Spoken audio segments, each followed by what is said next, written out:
Bueno, muy buenos días a todos, a todas. Ya han saludado ampliamente las autoridades públicas y privadas que nos acompañan y lo más importante, los presentes, ¿verdad? Que todos veo que tenemos un interés común, una marcada trayectoria y mucho conocimiento. Y yo ahora escuchando a los compañeros, ¿verdad? Dentro del que estaba el compañero de Bolivia y de Colombia, y escuchando a otros personeros que están aquí y desde el punto de vista de la visión del cliente, ¿verdad? Nosotros somos, digamos, una industria bancaria que se nutre de los servicios que ustedes prestan en los diferentes países. Me quedé sumamente preocupado de darme cuenta todas las vicisitudes que hay detrás de los servicios que nosotros de una u otra forma consumimos de todas sus empresas. O sea, les digo sinceramente, yo tengo tal vez 30 años de estar en este tema y nunca me había imaginado que cada vez que nosotros pedimos algo o que cada vez que ustedes tienen que prestarnos un servicio, detrás de eso hay tanta cosa tan compleja y tantos giros, ¿verdad?, que tienen que hacer para poder brindar ese servicio y sobre todo brindarlo dentro del marco de la legalidad. Porque, por ejemplo, en la industria bancaria, nosotros tenemos que ceñirnos mucho al tema de la legalidad y mantenernos dentro de los esquemas que nos están permitidos. Entonces, bueno, un poco, digamos, para explicarles cuál es mi interés en esta presentación. Básicamente, nosotros formamos parte de la seguridad bancaria del país. Básicamente está determinado en muchos casos por personal de planta, sobre todo a niveles técnicos y administrativos, personal operativo que trabaja, digamos, la parte de vigilancia, y a partir de allí los bancos tenemos una serie de sistemas o divisiones que atienden diferentes riesgos. Entonces, yo aquí les quiero contar un poquito como la historia, ¿verdad?, de cómo la seguridad privada incursionó en el país de Costa Rica, ¿verdad? Y ir un poco caminando en la presentación con algunos hitos importantes para terminar hablando un poco de algo que nos preocupa hoy día mucho más a nivel de los bancos y que me gustaría compartírselos a ustedes porque todos los países de Latinoamérica más o menos estamos así. Entonces, con eso cerraría la presentación. Bueno, aquí quiero decirles, me queda un poco difícil ver por aquí, entonces me voy a volver un poquito. Nosotros al principio de la seguridad bancaria, digamos, hace bastantes años ya, estaríamos hablando de los 80s, inclusive de los 70s, 80s, la seguridad bancaria era, digamos, que muy incipiente y básicamente se refería al cuidado de instalaciones, a evitar que la persona ahí traviesa hiciera algún daño y cosas de este tipo, ¿verdad? Y no había mayor preocupación por saber si el guardia de seguridad tenía ciertas condiciones o no, y básicamente era un cuidado, digamos, de instalaciones, ¿verdad? A partir de eso, los engaños y los timos eran la cosa recurrente en el giro de negocio nuestro, que básicamente lo que hacía era atacar a los clientes cuando iban al banco, ¿verdad? Antes era lo común ir al banco, hoy no tanto. Entonces, los timos, las estafas y todas estas cosas que aún hoy día subsisten, pero en muy poca frecuencia. Nosotros básicamente hemos vendido la imagen de ser un país de paz, ¿verdad? Y durante esos años, los 80, los 90, así digamos que vivíamos en ese ambiente tan relajado, tan del pura vida y bueno, no teníamos mayores amenazas y entonces tampoco teníamos mayores preocupaciones por desarrollar muchos temas relacionados con la seguridad. Poco a poco fuimos teniendo encuentros importantes con delincuentes ya de mayor calado, ¿verdad? Y básicamente aquí hay un hito que marca el tema de la seguridad bancaria. Se dan unos hechos violentos en el año 93 y 94 que las personas, digamos, nacionales deben de recordarlo, sobre todo aquellos que tenemos un poquito más de edad, ¿verdad? La juventud, como la señorita aquí, Andrea, pues seguro ni se acuerda de eso, ¿verdad? Con su juventud. Pero bueno, en aquellos tiempos, esa gente que nosotros teníamos cuidando los bancos, ¿verdad? Que a veces ni siquiera sabían si el arma funcionaba, si no funcionaba, nadie se imaginaba un chaleco blindado ni por asomo, ¿verdad? Nadie se imaginaba una ronda de patrulla para sacar el guardia de seguridad a tomar café o a comer o a lo que fuera. Tuvimos ese enfrentamiento, llamarlo de alguna manera, con una realidad muy violenta que vino de otro país. Esa realidad tan violenta nos dejó bastantes asaltos, ¿verdad? A entidades financieras durante un periodo de tiempo muy corto, a vehículos blindados, y nos dejó cerca de 3 o 4 homicidios, entre los cuales estuvieron estos nombres que traje aquí y que, digamos, los quise recordar como parte de la historia realmente de nuestro país y que cambiaron las cosas, y son Edwin Herrera, que era un vigilante privado, Roberto Guerrero, también vigilante privado, y Álvaro Rojas, un compañero de la seguridad bancaria que murió en un asalto a un camión blindado durante esas fechas. Esto cambió definitivamente el panorama de la seguridad bancaria. ¿Por qué? Porque en ese momento, y como en algunos casos de lo que han dicho ustedes, cada uno andaba por su cosa, ¿verdad? Cada uno andaba por su banco, no tenía conocimiento si al otro le dolía un pie, la rodilla o lo que fuera. Y bueno, esto definitivamente nos marcó e hizo que llegáramos a tener conciencia de que las amenazas había que tenerlas más presentes, que había que mapear esas amenazas de una manera diferente, que realmente lo que nosotros estábamos operando como bancos es un negocio muy riesgoso, ¿verdad? Porque tenemos amenazas de todo tipo y hoy día mucho más todavía. Entonces, eso hizo que nos agrupáramos como seguridad bancaria, ¿verdad? Muchos en su momento no tenían mayor noción de qué cosas podíamos hacer en conjunto, de cómo unirnos como un sector. Y bueno, todo eso llevó a plantear o replantear muchas cosas. Entre las cosas que llegaron a cuestionarse, ¿verdad? Estaba, bueno, ¿quiénes son los que tenemos nosotros cuidando? ¿Cómo estamos capacitando a esas personas? ¿Será que realmente nosotros somos conscientes? Se los digo con la sinceridad, así como suena. ¿Será que nosotros somos conscientes de lo que estamos haciendo aquí? ¿Verdad? O sea, creímos que estábamos muy bien, estábamos todos en paz hasta que llegó ese elemento disruptivo que fue un grupo delincuencial que nos hizo salir de ese estado de confort y decir, no, aquí está pasando algo que nosotros ni siquiera estamos viendo. Entonces, bueno, hubo todo un tema de revisión de cómo estábamos haciendo la vigilancia, cómo estábamos prestando los servicios. Se revisó el tema de la logística de armas, equipos, los temas de supervisión, ¿verdad? Porque también en ese momento era un poco, llamémosle así, rudimentaria la visión de ir a explorar si el guardia de seguridad que estaba, por ejemplo, en la zona sur de nuestro país a 300 kilómetros, estaba haciendo bien su trabajo. No había medios electrónicos, no había un montón de cosas. Entonces era un tipo que se montaba en un carro y se iba para la zona sur. Si el banco tenía una sucursal, el viaje era para ir a ver una sucursal, ¿verdad?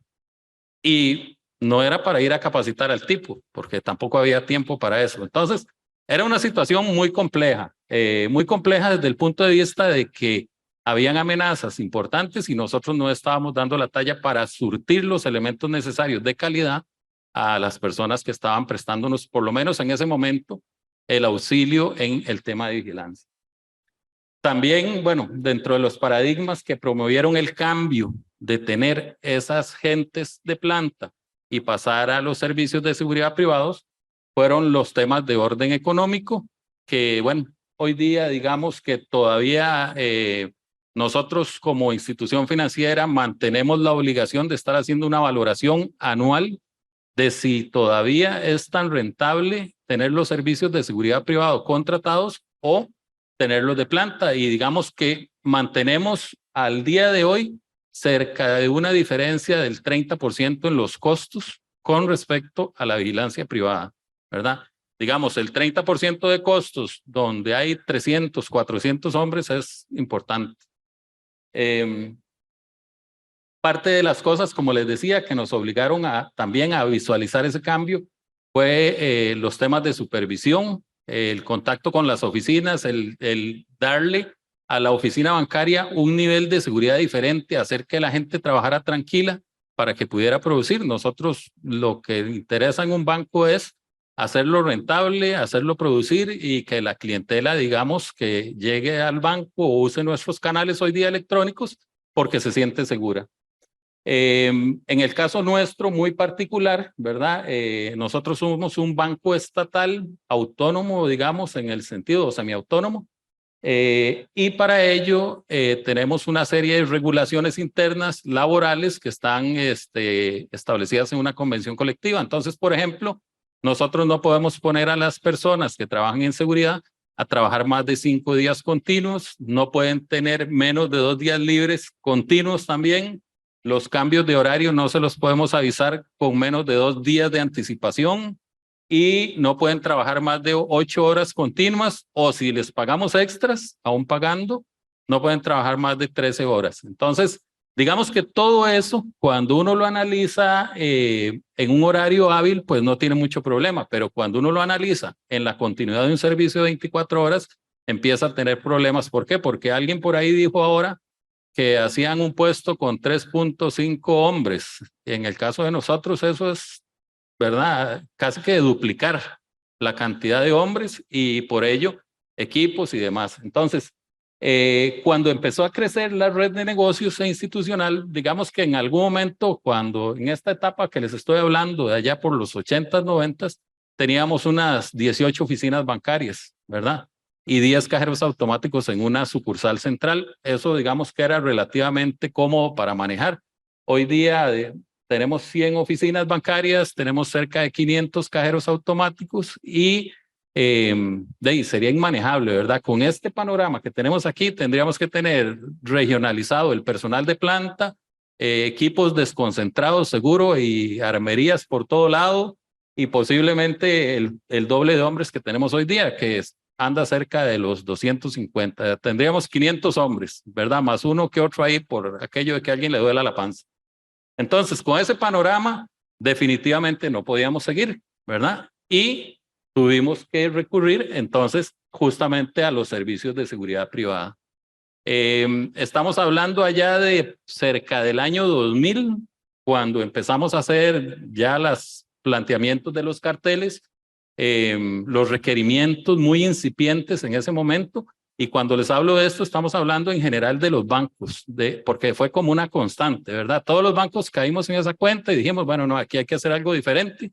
Y entonces empezamos con esas primeras implementaciones, que básicamente lo que hacían era establecer una serie de requisitos que las empresas pudieran participar y eran, digamos, como muy poco flexibles. Entonces, por ejemplo, si había que poner un nuevo vigilante en algún lugar con un horario diferenciado, pues no estaba dentro del contrato, ¿verdad? Había que abrir una nueva sucursal, no estaba dentro del contrato. Entonces, eso nos llevó a un modelo de contratación que desconozco si, digamos, están nombrado de esa manera o no en los distintos países, que se llama el consumo por demanda, que básicamente el consumo por demanda lo que hace es que establece una serie de reglas que además dentro de las consideraciones permiten inclusiones o extracciones por cantidad o por tipo de servicios de la misma naturaleza en los contratos.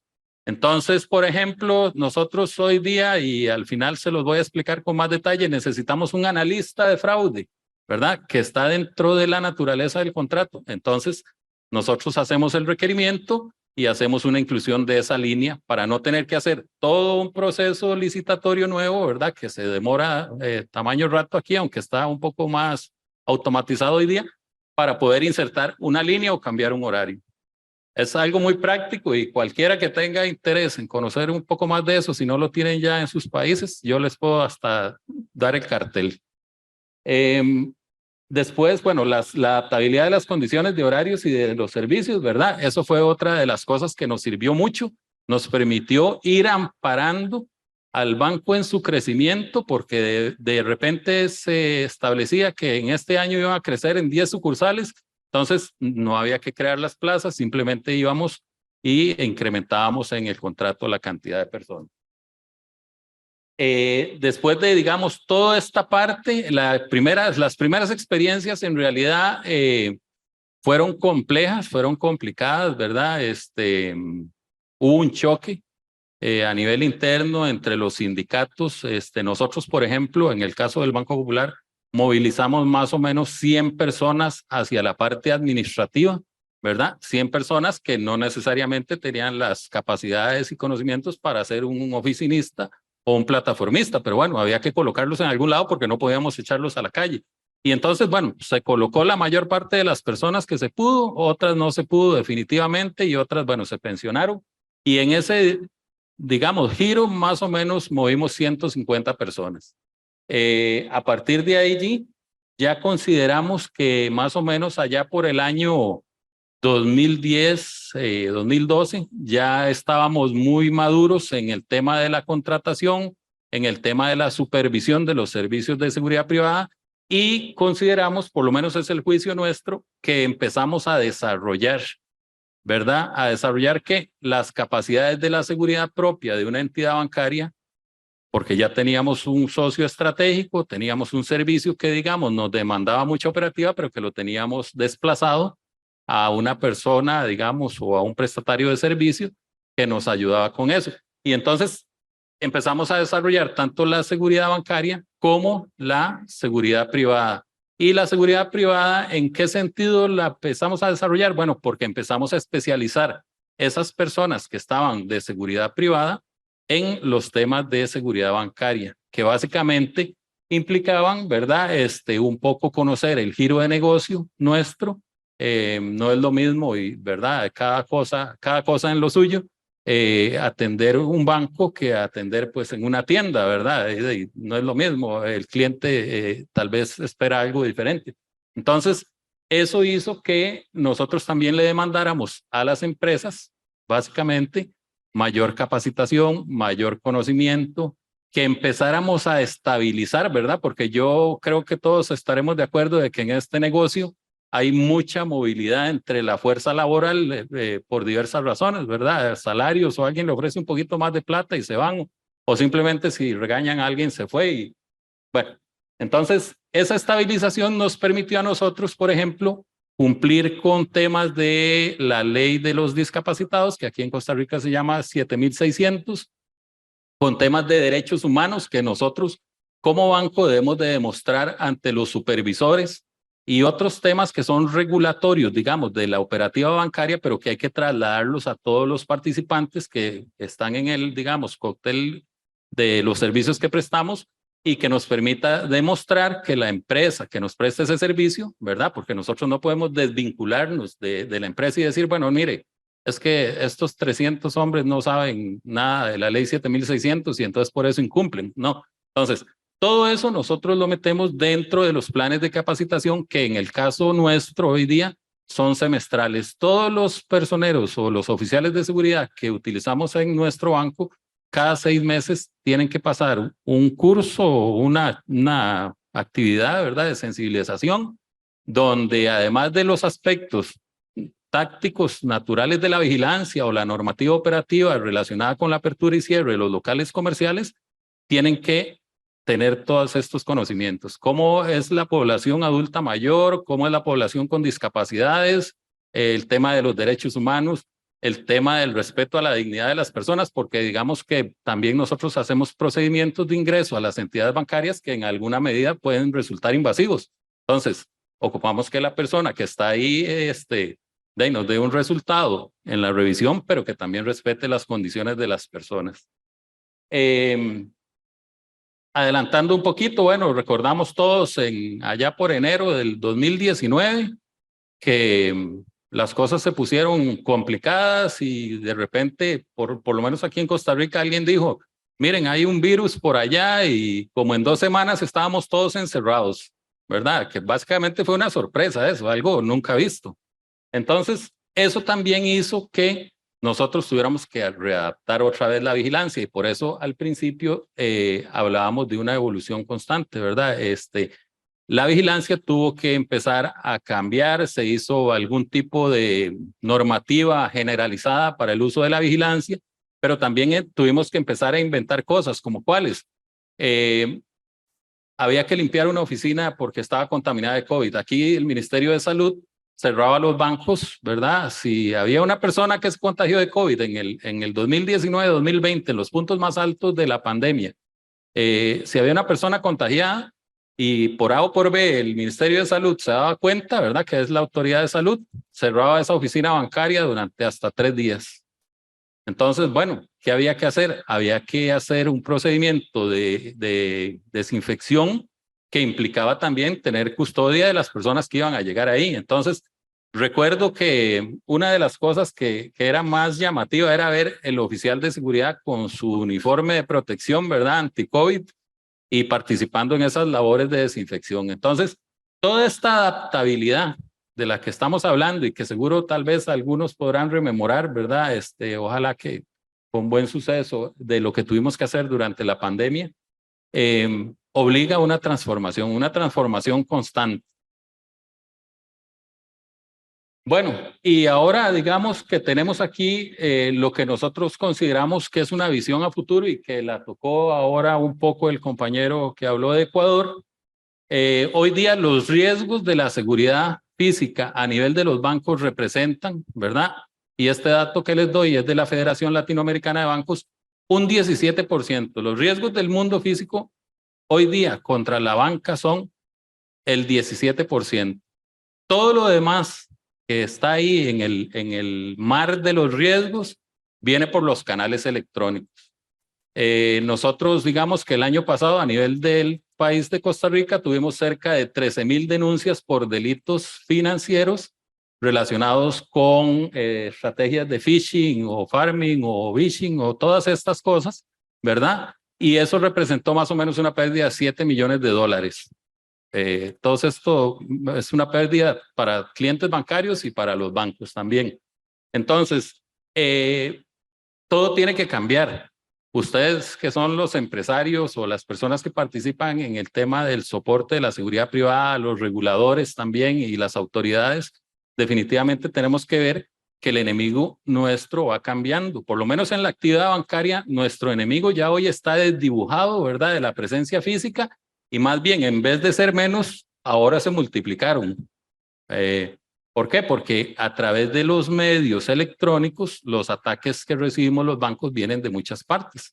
Igual, en toda Latinoamérica, cuando ustedes escuchen en su país que hay phishing y que este tipo de estafas, sepan que no es la gente que está en la cárcel. La gente que está en la cárcel es un simple ejecutor.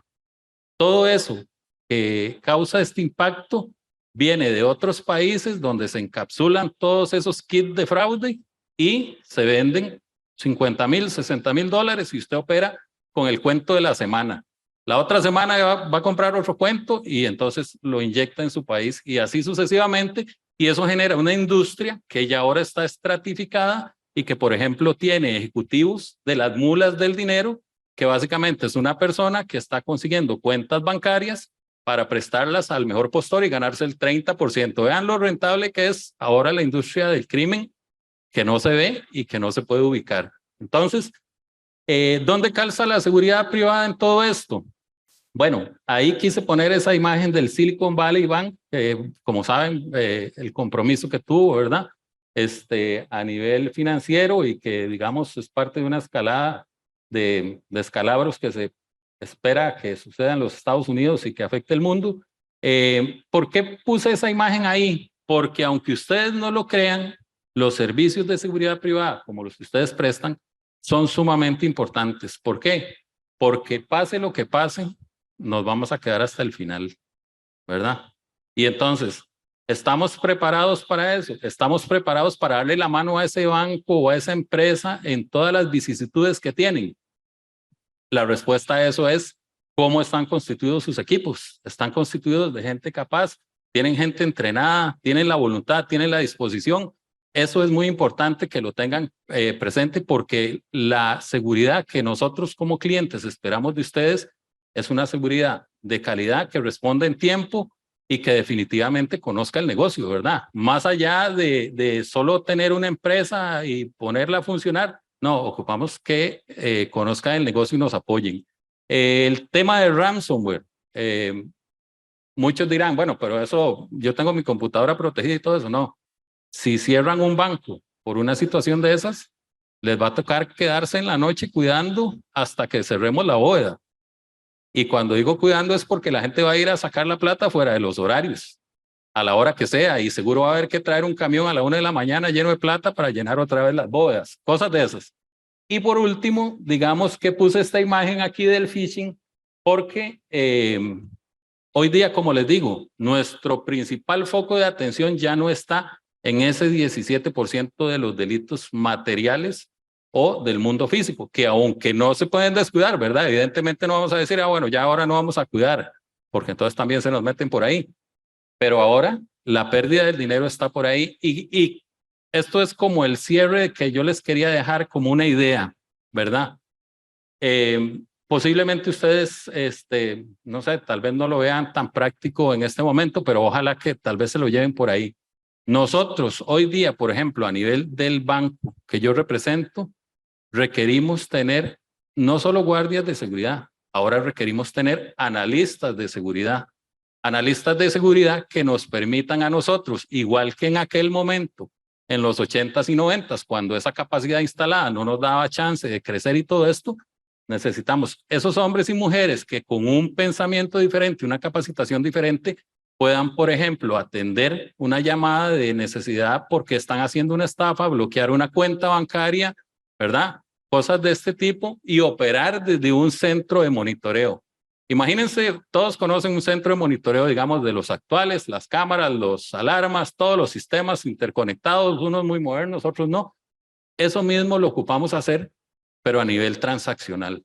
O sea, lo que yo quiero dejarles como semilla aquí es que hay que vernos también montados en la ola de los canales electrónicos. O sea, la seguridad privada tiene que formar parte de eso, porque al final eso vino para quedarse, eso no se va a ir y ese es el futuro, por lo menos en la banca. Nosotros cada vez tenemos menos visitación de las oficinas, tenemos menos expectativa de construcción de oficinas y las que vamos a hacer las vamos a hacer más pequeñas. Entonces, les dejo esa idea. El tema de brindar servicios de seguridad privada en los canales electrónicos para combatir los eventos de fraude que por allí se están dando y que, como les digo, son el 83% hoy día, ¿verdad? Entonces, eso era lo que les quería compartir. No quiero quitarles más tiempo. Si alguno tiene alguna consulta o algo, yo estoy por ahí. Y muchas gracias y ojalá que sea tan provechosa la actividad como todo lo que han dicho los que me han antecedido. Veo que hay gente muy importante en cada uno de sus países. Definitivamente son personas apasionadas por lo que están haciendo y bueno, muchas gracias a todos ustedes y que disfruten el resto del Congreso.